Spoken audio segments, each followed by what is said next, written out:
नमस्कार दोस्तों, स्वागत है आप सबको सुनील जीएस यूट्यूब चैनल पर। आशा करता हूं आप पिछले वीडियो देख लिए होंगे। आज का जो क्लास है आपका वो है भारत के प्रधानमंत्री और केंद्रीय मंत्री परिषद।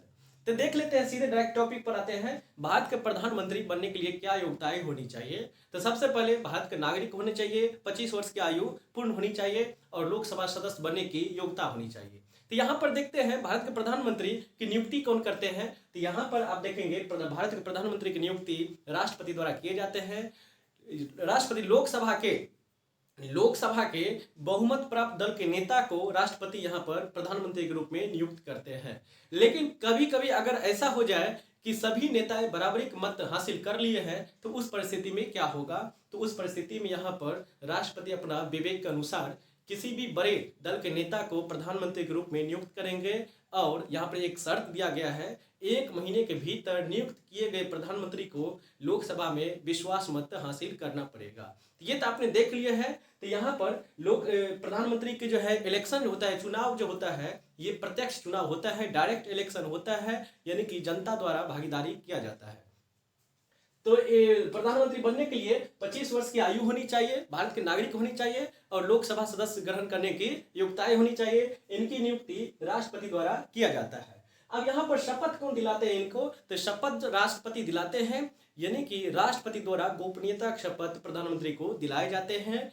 प्रधानमंत्री देश के प्रति सच्ची श्रद्धा निष्ठा के भाव से शपथ लेते हैं, तो दूसरी तरफ देश के अखंडता को बनाए रखने के भी वचन देता है। तो यहाँ पर कह सकते हैं आप, प्रधानमंत्री की शपथ राष्ट्रपति दिलाते हैं। तो इनका पदावधि कब से कब तक माने गए हैं। तो प्रधानमंत्री जब से पद ग्रहण करेंगे तब से लेकर के 5 वर्ष तक ये पद पर बने रह सकते हैं।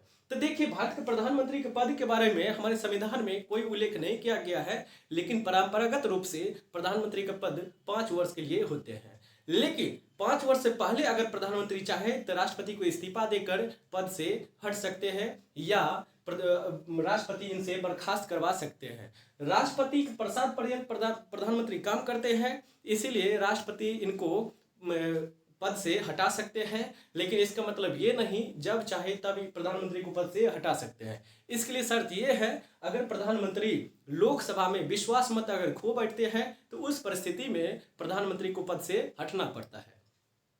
या अगर मान लेते हैं प्रधानमंत्री खुद ही अगर पूरे मंत्री परिषद को बर्खास्त करना चाहते हैं तो इस्तीफा दे करके पूरे मंत्री परिषद बर्खास्त हो जाएगी। लेकिन अगर कोई मंत्री अगर यहाँ पर इस्तीफा दे तो क्या होगा, मंत्री परिषद बर्खास्त हो जाएगी? नहीं, बिल्कुल नहीं। लेकिन एक प्रधानमंत्री अगर इस्तीफा दे दे तो पूरे मंत्री परिषद बर्खास्त हो जाएगी। ये होती है प्रधानमंत्री की पावर। तो देखिए, प्रधानमंत्री की शक्तियां के बारे में अगर देखा जाए तो इनका शक्तियां जो है संविधान में जिक्र नहीं है। तो प्रधानमंत्री की शक्तियां के बारे में जिक्र नहीं है तो फिर कैसे हो गया इतने पावरफुल। तो देखेंगे आप, याद कीजिए अनुच्छेद 53 जो राष्ट्रपति की शक्ति के बारे में प्रावधान करता है। तो राष्ट्रपति की जो भी शक्ति है उसके व्यवहारिक तौर पर प्रयोग प्रधानमंत्री करते हैं, इसलिए प्रधानमंत्री इतने शक्तिशाली हो जाते हैं। तो प्रधानमंत्री की शक्ति विभिन्न प्रकार की शक्तियां हैं, पूरे राष्ट्रपति की शक्ति का उपयोग प्रधानमंत्री करते हैं। तो आपने देख लिया है इनका कार्य अगर देखा जाए प्रधानमंत्री का कार्य, तो ये निम्न कार्य करते हैं। जैसे कि यहाँ पर देखेंगे, नीति निर्माता के रूप में प्रधानमंत्री काम करते हैं। तीनों सेनाओं के राजनीतिक प्रमुख यहाँ पर कौन होते हैं? प्रधानमंत्री होते हैं। और अगर कार्य देखें तो देखिए, नीति निर्माता का अध्यक्ष के रूप में ये काम करते हैं। अंतर्राज्यीय जल संसाधन परिषद का अध्यक्ष ये रहते हैं। तो आप कहेंगे इनका काम विभिन्न प्रकार के होते हैं, जैसे कि नीति आयोग के अध्यक्ष के रूप में काम करते हैं। और यूपीएससी का अध्यक्ष हो या सदस्य हो, इनकी नियुक्ति जो है राष्ट्रपति से यही करवाते हैं। वित्त आयोग के सदस्य या अध्यक्ष की नियुक्ति राष्ट्रपति से यही करवाते हैं। या आप कहेंगे यहाँ पर लोक नियंत्रक एवं महालेखा परीक्षक जिनको सीएजी कहा जाता है, इनके सदस्यों या अध्यक्षों की नियुक्ति प्रधानमंत्री ही करवाते हैं राष्ट्रपति के द्वारा। तो ये इनका विभिन्न तरह का काम हो गया है। अब हमने देख लिए हैं प्रधानमंत्री के बारे में। ये सारे प्रधानमंत्री बनने के लिए 25 वर्ष की आयु होनी चाहिए। इनका चुनाव प्रत्यक्ष रूप से होता है और इनके शपथ जो है राष्ट्रपति दिलाते हैं, नियुक्ति राष्ट्रपति करते हैं और पदावधि 5 वर्ष तक समानता होते हैं। लेकिन शक्तियां इनके बारे में जिक्र नहीं है, लेकिन राष्ट्रपति की शक्तियां पूरा इनको प्राप्त है, ये आपने देख लिए हैं। अब देखेंगे केंद्रीय मंत्रिपरिषद। केंद्रीय मंत्रिपरिषद कुछ ढांचा है, स्ट्रक्चर है, वो 3 भागों में बटे हुए हैं। एक को कहते हैं कैबिनेट मंत्री, दूसरा राज्य मंत्री और तीसरा यहाँ पर उप मंत्री के रूप में देखने को मिलता है। राज्य मंत्री भी 2 तरह के होते हैं, एक तो होते हैं कैबिनेट के सहायक मंत्री और दूसरा होता है स्वतंत्र प्रभार। और देखिए यहाँ पर कैबिनेट मंत्री उसको कहेंगे जो अपने विभागों के प्रमुख होते हैं। तो देखिए कैबिनेट मंत्री को यहाँ पर अपना विभाग सौंपे गए हैं, जैसे कि विदेश मंत्री हो गया, वित्त मंत्री हो गया, रक्षा मंत्री हो गया, जो भी मंत्रालय है ये अपने मंत्रालय का प्रमुख होते हैं, इसलिए इनको कैबिनेट मंत्री कहा गया है। अगर यूं कहे तो कैबिनेट मंत्री देश के प्रति जो भी डिसीजन लिया जाता है, बैठकें होती है, उसमें कैबिनेट मंत्री ही यहाँ पर भाग लेते हैं। और यह एक लघु निकाय होते हैं, 15 से 20 व्यक्तियों का ये एक समूह होता है।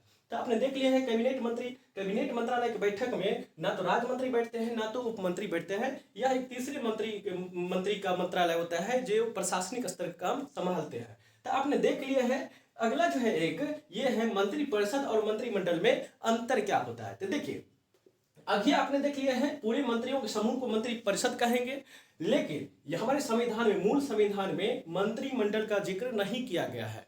तो यहाँ पर देखेंगे 44वें संविधान संशोधन 1978 ईस्वी में मंत्रिमंडल का भी यहाँ पर प्रावधान किया गया है।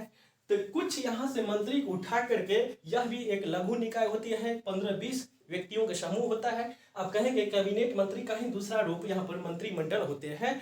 तो सारे मंत्रियों को मिलाकर के एक मंत्रिपरिषद गठन होता है, लेकिन यहाँ से कुछ विशेष मंत्रियों के एक समूह बना दिया जाता है जिसको मंत्रिमंडल कहा जाता है। तो आपने देख लिया है। आगे जो है एक अनुच्छेद 74 और 75 में अंतर पूछ रहा है। तो अनुच्छेद 74 के तहत अनुच्छेद 74 में यह प्रावधान दिया गया है कि राष्ट्रपति को सलाह देने के लिए एक मंत्रिपरिषद होगा और उस मंत्रिपरिषद का प्रधान प्रधानमंत्री होगा। तो ये तो हो गया अनुच्छेद 74, जो राष्ट्रपति सलाह देने के लिए मंत्रिपरिषद का गठन होगा। जबकि अनुच्छेद 75 ये कहता है प्रधानमंत्री की नियुक्ति राष्ट्रपति करेंगे और अन्य मंत्रियों की भी नियुक्ति राष्ट्रपति करेंगे, लेकिन प्रधानमंत्री की सलाह पर। तो यहाँ पर आपने अनुच्छेद 74-75 में अंतर समझ गए हैं। 74 क्या कहता है? 74 यही कहता है कि राष्ट्रपति को सलाह देने के लिए मंत्रिपरिषद गठन होगा, जबकि अनुच्छेद 75 कहता है प्रधानमंरी की नियुक्ति राष्ट्रपति करेंगे और अन्य मंत्रियों की भी नियुक्ति राष्ट्रपति करेंगे, लेकिन प्रधानमंत्री के सलाह पर। ये चीज आपने देख लिया अनुच्छेद 74-75 में अंतर। आगे है मंत्रिपरिषद सदस्य बनने की क्या शर्तें होनी चाहिए। तो यहाँ पर देखिए जैसे कि लोकसभा में सदस्यों की संख्या 545 है, तो क्या 545 सदस्य को यहाँ पर मंत्रालय सौंप दे, मंत्री बना दे? इसके लिए कंडीशन यह है 91वें संविधान संशोधन। देखिए 91वें संविधान संशोधन 2003 में किया गया और इस संविधान संशोधन के तहत एक कंडीशन लाया गया कि लोकसभा कुल सदस्य संख्या का 15% से अधिक लोगों को मंत्री के पद नहीं दिए जाएंगे। तो ये चीज आपने देख लिया है। 91वें संविधान संशोधन 2003 में किया गया और इसमें क्या प्रावधान किया गया? लोकसभा में जितने भी सदस्य हैं कुल सदस्य का 15% से अधिक लोग मंत्री पद नहीं दिए जाएंगे और इस 15% में प्रधानमंत्री भी शामिल है। तो आपने देख लिया है मंत्रिपरिषद सदस्य बनने के लिए शर्तें जो है यहाँ पर कुल लोकसभा सदस्य का 15% से अधिक लोग मंत्री नहीं बन सकते हैं। ये प्रावधान कब लाया गया? तो 91वें संविधान संशोधन 2003 में लाया गया। तो चलिए आपको आशा करता हूं ये टॉपिक क्लियर हो गया होगा। अब हम आगे लेकर आएंगे, तो आप लोगों को देखने के लिए बहुत बहुत धन्यवाद। मिलते हैं नेक्स्ट वीडियो में।